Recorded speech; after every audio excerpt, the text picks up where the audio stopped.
El nostre programa té una sèrie de seccions fixes i els col·laboradors que habitualment ens visiten als estudis també aquesta setmana de demanar-los que vinguessin aquí a l'aire lliure. Tot té, suposo, els seus incentius. Amb nosaltres, com cada divendres, Emília Ros. Bon dia, Emília. Hola, bon dia.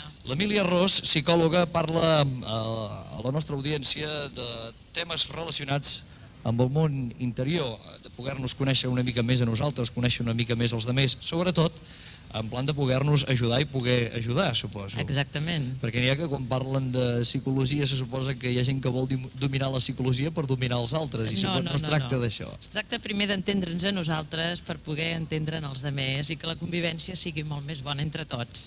L'Emília Ros, en les últimes setmanes, ha sotmès a la consideració dels pares i de tota la nostra audiència en general temes relacionats amb els fills, amb els més petits, alguns dels quals han estat, els temes, no els fills, molt crusos, però, en fi, que la realitat a vegades és així de crua.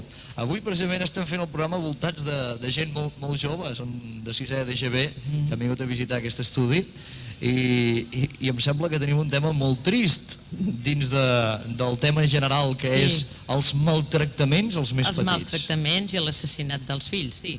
Cosa que ens has explicat coses que potser no havíem lligat, com que la guerra, de fet, és una manera en què la societat sacrifica la generació més jove. Exactament, així és. I avui, per una mica concloure aquest tema que ha durat ja bastantes setmanes, el que voldria parlar és de la manera encoberta en què avui dia es maltracta els fills. I concretament voldria parlar de l'abandó. L'abandó és molt important, perquè passa que durant la infantesa els pares constitueixen una part molt important del propi jo del nen. És el seu jo auxiliar. Què vol dir el jo auxiliar? Vol dir que el nen, quan neix, és un nen absolutament desvalgut.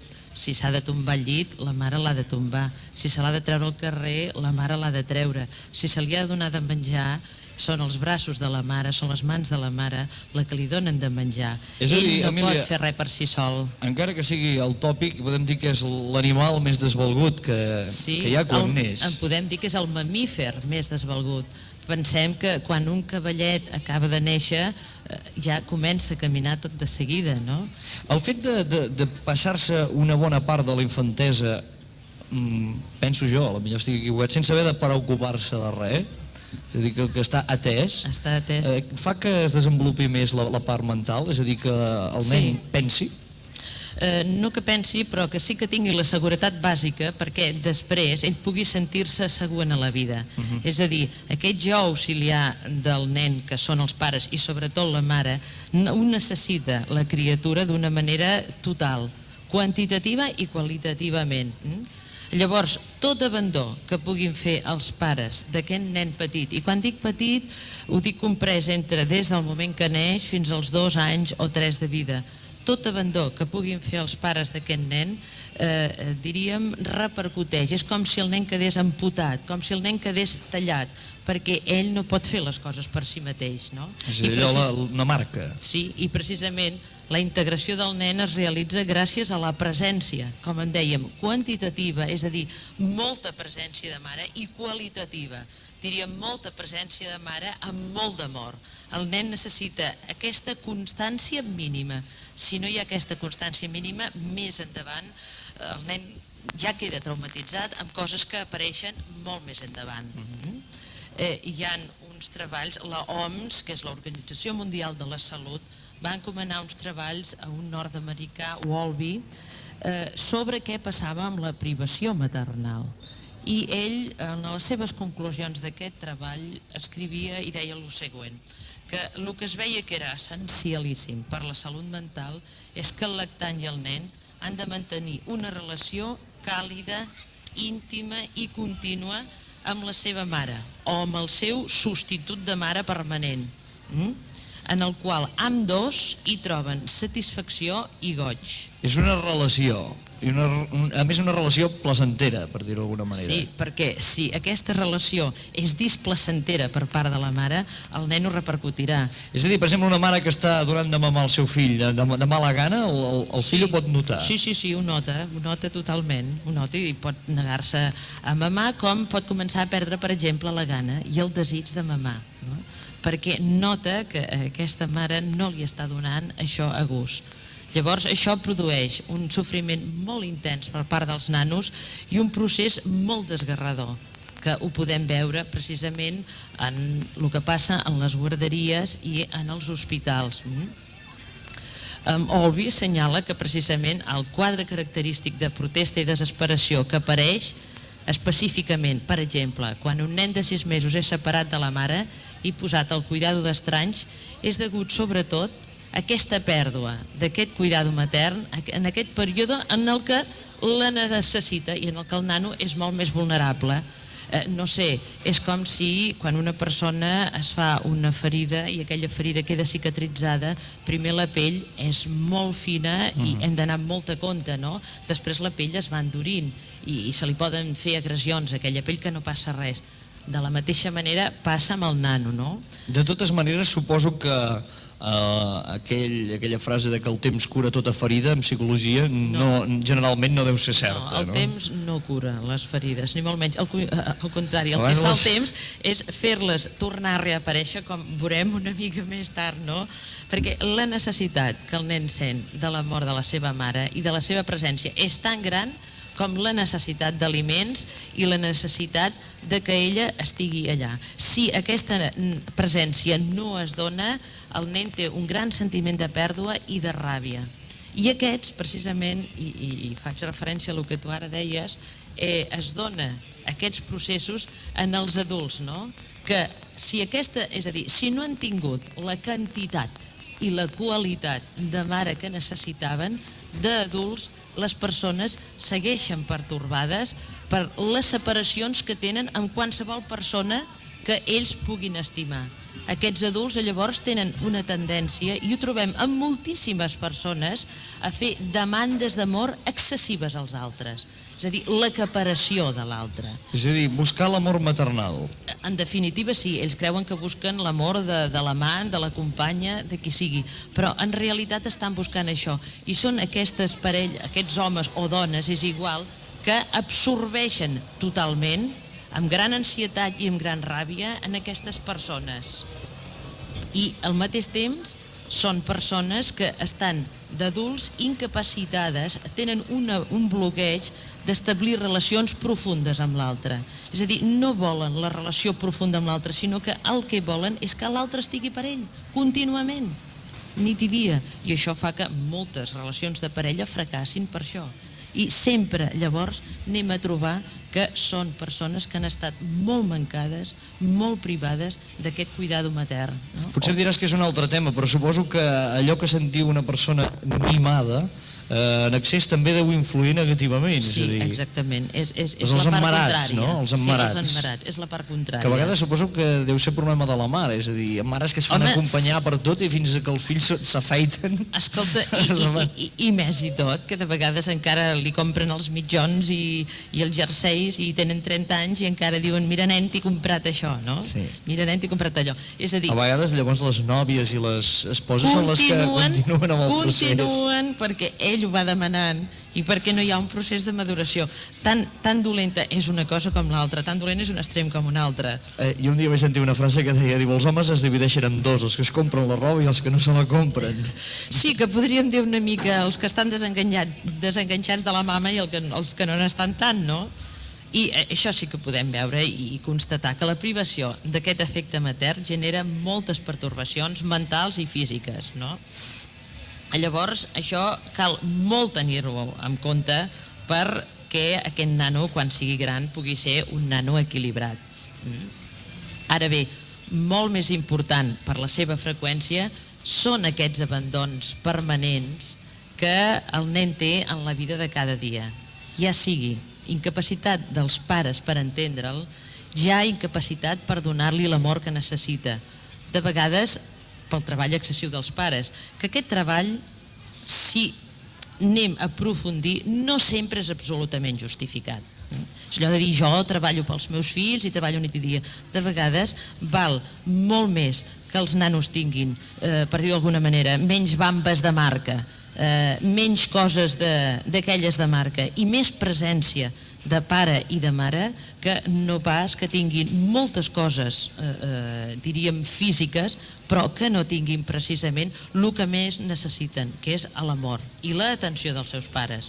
És a dir, que allò que has dit de quantitativa i qualitativament ha d'estar equilibrat, perquè potser un no podrà estar-hi en quantitat, però haurà de compensar-ho amb qualitat. Sí, senyor, i si ho compensa amb qualitat, les coses queden equilibrades. És per exemple, el cas típic del pare que passa moltes hores en la seva professió, però que al cap de setmana està amb els fills i manté molt de diàleg. Molt bé, molt bé. Això és important, és a dir, i que això pugui ser parlat. Coita, tu, el pare no pot estar per tu durant tota la setmana, però mira, els dissabtes i els diumenges te'l dedica. Però, a veure, és molt important no sols la dedicació física, això del pare que se'n va a jugar a pilota i amb el fill, sinó aquest pare que dialoga amb el fill. El pare és molt important en la presència del fill. Hem parlat de la mare, però el pare és tan important com la mare. I llavors el que passa que la falta d'aquesta col·laboració del pare constitueix un desequilibri en la personalitat del nen, perquè els impedeix, tant en un sexe com en un altre, identificar-se en el nen, perquè li impedeix tenir un bon mirall, per dir-ho, com són els mascles, com són els homes, amb qui s'emmiralla el nen, amb el pare. I de vegades hi ha pares que el nen no s'hi pot emmirallar per la senzilla raó que no el veu mai, però així.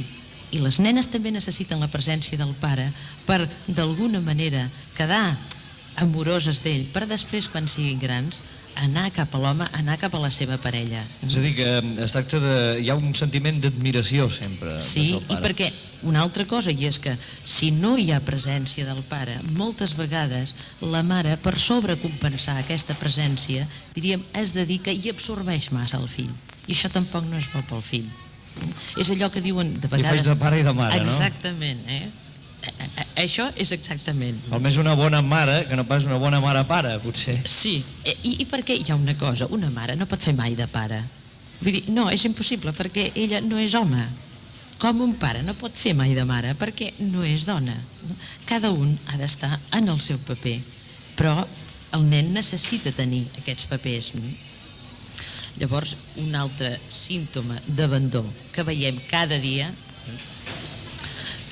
un altre símptoma molt important que tendeix molt a maltractar el nen i que és una forma de maltracte social molt important, és el que en parlàvem dies passats de la nurseria, aquell lloc on porten els nens. A més és molt xic, això. Sí, queda molt xic, molt anglès. La guarderia. No, em referia a la nurseria, em referia a la separació. La natalitat, allà, no? Sí, el lloc on posen aquell pàrquing de nens, que és un pàrquing de soledat i de manca d'amor. Llavors, aquesta sí que és una forma de maltracte social molt important i de sadisme i que s'hauria d'erradicar absolutament d'hospitals i de clíniques. El nen necessita de la presència de la mare i la mare, i això està investigat. Fixa't que fa com uns 20 anys més o menys que els metges es queixen de que les dones cada vegada tenen menys llet. I què passa? Que és l'estrès de la vida moderna? És que ara canvia tot? No. Passa que això està correlacionat amb el que s'ha fet de separar els nens de la mare en el moment de néixer, després de néixer. Aquest nen, la mare necessita, per la pujada de la llet, sentir el seu fill al costat i que aquest fill necessita d'ella perquè el dia següent haurà de mamar. I després de tot, la part psíquica és la que governa tot el cos. Sempre. Què és un cos sense ànima? És un mort, no? És allò que parlava aquell de ciència-ficció, diu, arribarem a fer trasplantaments de cervell? Diu, no, diu, arribarem a fer trasplantaments de cos, en tot cas. Exactament, però el cervell, al cap i a la fi, només és l'instrument a través del qual es manifesta l'ànima, diguem-ne el que vulguem, l'esperit, el ser humà que hi ha dintre de cada cos de nosaltres. Però ni molt menys és el contrari. Llavors, fixa't si n'és d'important, ja dic, i està correlacionat. Aquesta manca de llet, independentment de que les dones vulguin alletar menys temps als nanos, això és una altra cosa, però aquesta manca de la pujada de la llet està relacionada amb aquesta separació. Sempre és en general i en casos particulars, no? Però A part del que pugui dir cada pediatre a cada mare, tu com a psicòloga, com aconsellaries una persona sobre quan ha de durar el període en què ha de donar amb el seu fill? Mira, això jo com a psicòloga poc ho puc recomanar perquè no sóc metge, però un bon període poden ser 4, 5, 6 mesos. Després, a poc se'l pot anar desalletant, però aquest pot ser un bon període en el que el nen és més desaparegut i necessita molt més, perquè també l'alletament dona aquesta presència qualitativa que dèiem de la mare, no? Aquest està junt amb el seu fill. Ja dic, una forma d'abandó, les dues formes socials d'abandó que avui es practiquen i que estan molt emmascarades són les institucionalitzades, per desgràcia, i de vegades en nom de la ciència, en nom de la medicina, en nom de no sabem què, són la nursery on es porta els nadons. El nadó ha d'estar sempre al costat de la seva mare i sobretot el primer dia, que és el més important, i les primeres hores, i les guarderies, on es porta els nens, on se'ls separa brutalment de l'escalfor de la casa, de l'olor de la casa, de la presència de la mare o de l'àvia, i se'ls posa allà en un lloc on els nens no tenen una atenció particularitzada. El nen necessita com a mínim durant 2 anys estar a casa seva, i si, per la raó que sigui, aquest nen ha de ser separat, portat a la guarderia de molt petit, se li ha d'explicar. Un nen ho entén tot, encara que no parli. Se li ha de donar explicació. I aquesta mare ha d'anar fent una separació gradual d'aquest fill. Ha d'anar fent una separació, portar-lo un dia 1 hora, tornar-lo a buscar, portar-lo 2 hores, tornar-lo a anar a buscar, perquè el nen es vagi acostumant de cop a les olors. Això en casos de moltíssima necessitat, que ja dic, en la majoria de casos on els nens són portats a la guarderia no hi ha cap necessitat. No hi ha cap necessitat, perquè com a mínim val més una persona que en un nen el cuidi a casa seva, on el nen, ja dic, no sigui separat de les seves parets, del seu ambient, que ell coneix perfectament des de que neix, que no que sigui portat a la guarderia. I de vegades és un fet social, res més. Jo vull dir aquí, i ho vull dir, i no em cansaré mai de repetir-ho, que és una de les formes més sàdiques que hi ha d'actuar contra la infantesa. Tu fixa't que mèdicament s'han erradicat quasi totes les malalties a través de les vacunes. Pràcticament no hi ha malalties infeccioses avui dia, però sí que cada vegada avui dia hi ha més adults traumatitzats, neuròtics, angoixats, deprimits, i que no és perquè sí, no és perquè estem al 1987, ni molt menys, ni perquè estem a punt de l'any 2000, ni per la bomba atòmica, sinó perquè precisament han tingut molt poc d'amor de petits, han estat molt abandonats, encara que aparentment de vegades hi ha mares que treballen, i treballen únicament per pagar la guarderia del seu fill, els cuidados del seu fill. Molt més li valdria a aquesta mare estar junt amb aquest fill. I és a dir, ho necessita, és una realitat i està fet d'aquesta manera i no la podem canviar. I d'entrada sembla que això sigui una cosa que ja és normal quan un nen, jo què sé, té 8 o 9 mesos o un any se'l porta a la guarderia. Això és una absoluta aberració. Sempre hi hauria la possibilitat aquella que alguna vegada has comentat, que seria simplement no tenir aquest fill. Sí, de vegades sí. Si realment no se l'ha de cuidar amb amor quantitativa i qualitativament, val més no tenir-lo. Això és algo, és així, no? I bon pes, que es diu.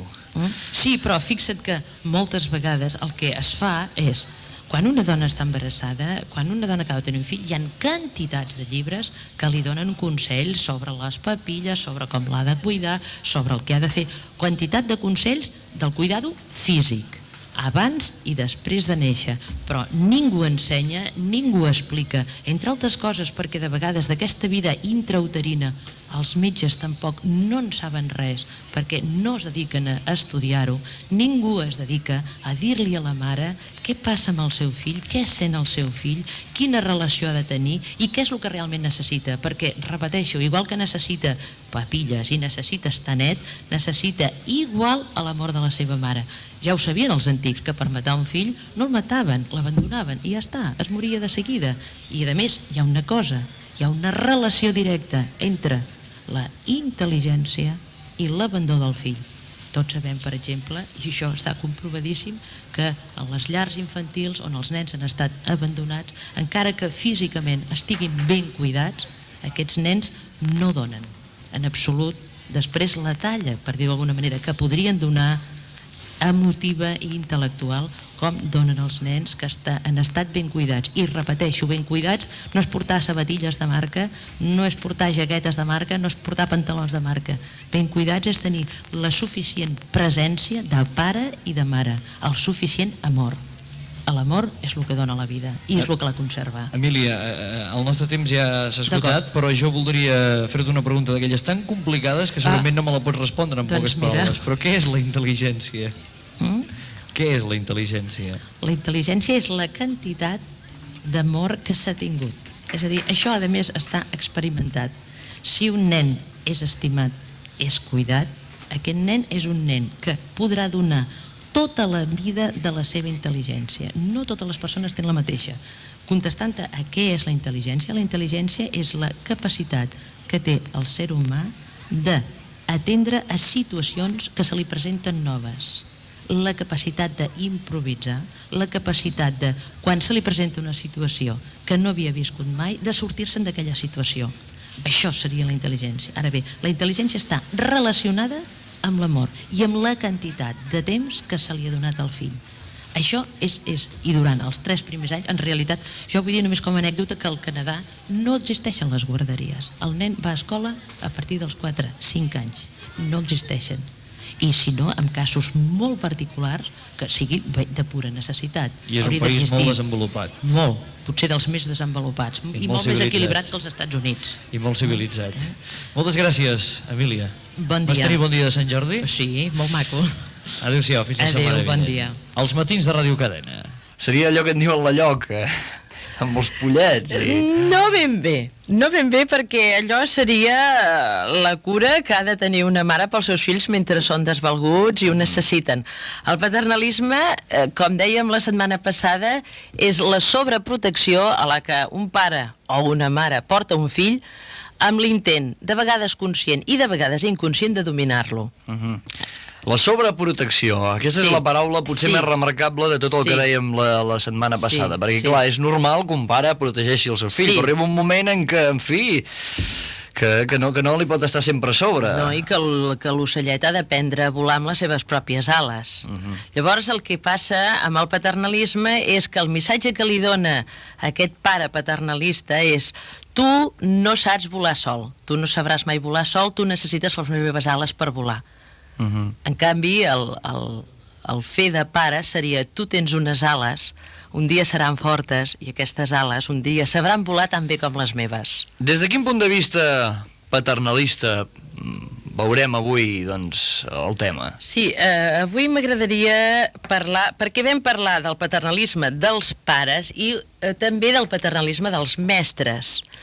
Llavors, avui m'agradaria parlar del paternalisme que es dona en la religió.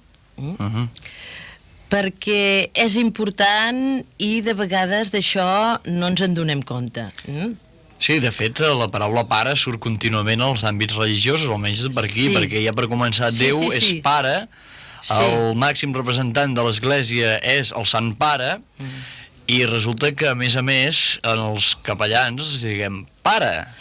Se'ls deia més abans que ara, però encara hi ha tota la idea dintre, no? Passa que aquí, per qüestió, potser de la paraula que s'ha utilitzat a Catalunya, li solem dir mossèn, no? Sí, però aquesta paraula pare està molt carregada d'arrels teològiques, molt, i té unes connotacions que ara intentarem explicar una mica. Els que ho conserven molt són els militars, amb el pater. Continuen dient-li pater. Sí, això sí. Mira, l'exercici d'una autoritat moral i doctrinària en el nom del pare és, per descomptat, un camp de possibilitats per dominar i per absorbir l'altre extraordinari. Això sí, sempre amb les excuses més sagrades. Ara bé, en el cas de la religió, el paternalisme que, recordem, és aquesta sobreprotecció amb una finalitat inconscient de domini, és una mica més greu perquè és la túnica amb la que es revesteix el paternalisme, però li posa un revestiment que és la salvació. Potència cap a la transcendència la capacitat de sotmetiment de la persona. I llavors el que passa és que facilita el desenvolupament de l'amor possessiu, que precisament és la negació de l'amor. Totalment, no? El paternalisme religiós És un instrument d'esclavització i d'esporaquiment, on s'ofega aquella advertència de Sant Pau, tan coneguda, que és aquella celebèrrima carta, penso que era els romans, que diu allò de no heu rebut un esperit que us faci esclaus i us porti a sentir por, sinó un esperit que us fa fills adoptius de Déu i per al qual exclameu Pare. Aquest esperit dona fe en el nostre cor de que som fills de Déu. Sant Pau continua sent controvertit, eh? Sí, controvertit, però em sembla que no li van fer gaire cas amb aquest ordre, perquè malauradament en la religió les coses no s'han donat moltes vegades així. En les figures d'ordre jeràrquic, en totes les esglésies, no sols en la catòlica, hi ha una característica molt gran de domini i de sobreprotecció. I el que és una mica més greu, que això fa que el creient o el fidel a on s'hi sotmet ho sigui viscut amb una gran culpa. És a dir, si no sotmet, fa un pecat. Emília, no sé si ara lliga amb el que estàvem parlant, però el que em pregunto jo és la persona a la qual li correspon a ser anomenada pare. És a dir, una persona a partir del moment que és sacerdot se suposa que és pare, se li anomena pare. Sí, això interiorment amb ell l'afecta? Sí que l'afecta i l'afecta bastant. Per una persona a la que l'han d'anomenar pare, en aquest cas sacerdot de la religió que sigui, per aquest ser humà és una situació molt ambigua, perquè el capellà ha de sostenir-se i sostenir el missatge. I ha de fer un gran esforç moltes vegades per no trair-lo. I passa moltes vegades que aquest capellà, pastor, diguem-ne el que sigui, està sempre tentat per dir, i ho fa inconscientment, no el que ell ha vist i entès vora de Déu, sinó vora dels seus propis pares. És a dir, sense adonar-se'n, parla moltes vegades inconscientment des del seu fons propi. Això portaria per preguntar, doncs, tornar una mica al paternalisme dels pares reals, no? Els pares biològics d'una persona. Si s'ha de ser realment paternalista, és a dir, si es pot ser paternalista. Suposo que, clar, hi ha barems, hi ha extrems, hi ha quantitats. És a dir, no, pot poder ser un, pot ser tot, no? Però precisament per això intentem de vegades aclarir idees des d'aquí. I és que el que s'ha de ser és pare i donar aquesta protecció quan el fill la necessita, però no infantilitzar aquest fill. Hi ha nens de 30 anys, no?, que encara necessiten que els hi diguin quasi quin color de mitjons s'han de posar avui, no? El que no es pot fer és infantilitzar aquest fill tota la vida. La protecció és necessària en un moment de la vida, si no ens moriríem tots. Ara bé, això, la sobreprotecció no és necessària, ni molt menys. El que és necessari és que pugui donar-les a aquest fill perquè voli, no? El que passa és això, no?, que moltes vegades, tornant al capellà, a l'exercir el seu paternalisme en nom del pare en majúscula, no?, cau de vegades en la tentació de l'exercici del poder. I això sí que és una mica trist. Això sí, molt embolcallat de paraules molt evangèliques, de moltes eclesials raons, però que de vegades, d'alguna manera, li dona un cert plaer, no? Perquè fa de jutge el capellà moltes vegades, de censor, d'administrador, de mestre i de metge de vides foranes. El que no pot fer ni el capellà, ni el mestre, ni el pare, és fer una minorització d'aquella persona a la que està ensenyant.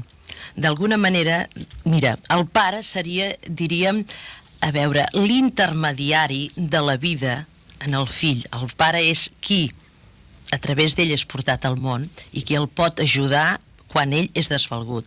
El mestre també hauria de ser l'intermediari de l'ensenyament, no el que detenta el poder de l'ensenyament, no? No jo sóc l'ensenyament, sinó jo estic aquí per estar al servei del nen, per conduir-lo, per educar-lo, per ensenyar-lo. De la mateixa manera, el pastor, el capellà, hauria de ser també només l'intermediari. Jo estic aquí... L'administrador. és que l'administrador té unes connotacions una mica econòmiques, no? L'intermediari, és a dir, jo t'ensenyo coses de Déu, el que jo sé, el que jo conec, però el camí vers Déu l'has de fer tu. Jo et puc acompanyar, però jo no sóc qui detento el poder ni l'autoritat. Jo el que em pregunto és si es poden posar els pares com a exemple. En el sentit, ja ho dic, dels pares biològics, dels mestres, dels pares en el sentit de la religió, és a dir, intentar posar-se amb ells com a exemple de vida o com a exemple del que van fer quan eren petits, davant dels nens, eh? No, mai. Cap persona és un exemple per a una altra persona. Cada un de nosaltres tenim alguna molt valuós, i és que som únics. És veritat que des del naixement nosaltres prenem models, perquè els necessitem al voltant nostre, de manera de comportar-nos, però aviat hem de deixar aquests models per complir la nostra vida personal, perquè un bon pare, una bona mare, no ha de retenir mai un fill. El que fa valuós un ser humà és la seva llibertat creadora, és la seva llibertat per fer innovacions, i no la submissió a un altre. Mira, el fill pensa dels seus pares quan és petit que són sers excepcionals, quan en realitat els pares només som, o hauríem de ser, sers d'amor. Res més, que facilitin les coses, però no que les imposin.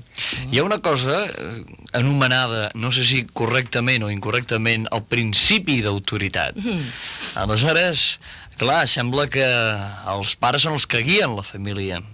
Aleshores hi ha una autoritat. Com s'ha de fer servir aquesta autoritat? Sí, però perquè una cosa seria el pare autoritari i l'altra seria dir el que passa llargament del que fan els seus fills. Això és una altra cosa.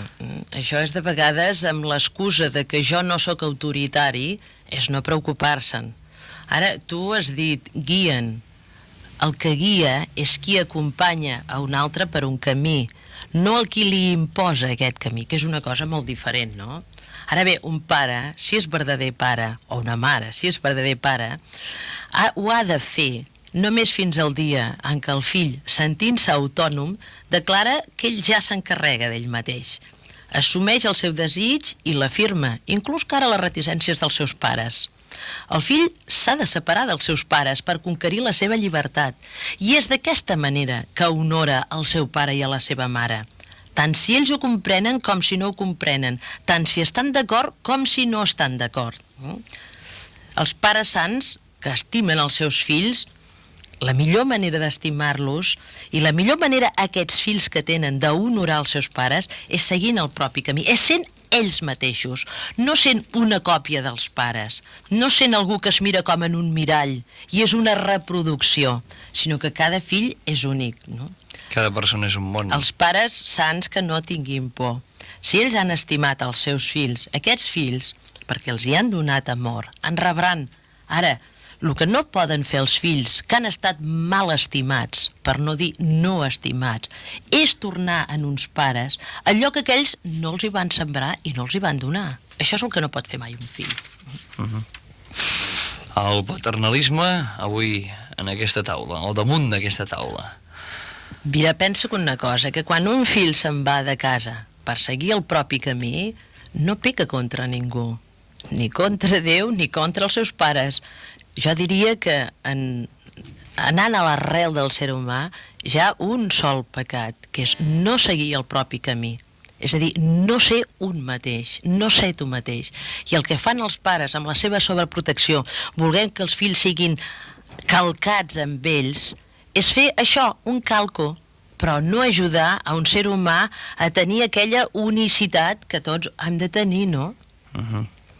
Jo, no sé, una mica per resumir, diria que a l'amor autèntic, a l'amor més ampli, és aquell que no nega la separació, al contrari, la reconeix, perquè el que fa un pare volent fer un fill igual que ell és com dir-li, tu estàs enganxat a mi, tu ets el que dèiem, ets calcat a mi. No, el pare o la mare ha de reconèixer que hi ha una separació, que el fill és diferent. És aquell que no nega la individualitat, que no nega la incomprensió, que no nega els desacords, inclús que no nega els conflictes, inclús les ruptures, sinó que ho reconeix, no? Emília Ros, psicòloga, què és una família unida? Una família unida Diuen, és que som una família molt unida. depèn de qui ho digui. Poden haver-hi diferents lectures. Moltes lectures poden haver-hi. El que et diria és que una família unida no és una família uniforme. Una família unida seria la família que s'estima, però que es respecten, però que cada qual fa la seva i segueix el seu propi camí. I aquests pares ajuden aquests fills a seguir el propi camí. És el que et deia, una família unida no és una família uniforme, una família que poden haver-hi conflictes, que poden haver-hi ruptures, que poden haver-hi malhumors, però que està per sobre de tot això perquè cada un d'ells es posa en lloc de l'altre i diu, sí, potser és veritat que en aquest cas jo no tinc raó o que ell no la té, no? No és una família que no passa res, sinó que passen coses, però que aquestes coses es poden reconèixer i reconeixent la individualitat de cada un, perquè si ens poséssim una mica en el lloc d'aquell, no sé, jo l'altre dia pensava en els nois i noies que arriben a casa i el primer de vegades que els diuen és vinga, va, a fer els deures. Què ens semblaria als pares i mares que treballem que quan arribem a casa algú ens manés i ens manés amb tota l'autoritat que tenen els pares sobre nosaltres quan som petits, vinga, va, continua treballant. Per exemple, no?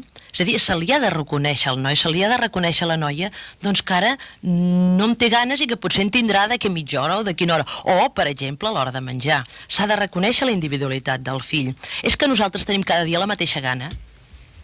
Que no. És que de vegades ens ve de gust una cosa i de vegades ens ve de gust una altra. Per què als nois no se'ls ha de reconèixer aquesta necessitat de que un dia no tenen tantes ganes d'allò? No, se'ls ha d'embutxar, no? Bueno, això seria també la sobreprotecció. Hi ha molt a dir amb tot això. Sobreprotecció i paternalisme. Emília Ros, fins la setmana vinent. Bon dia. Adéu-siau.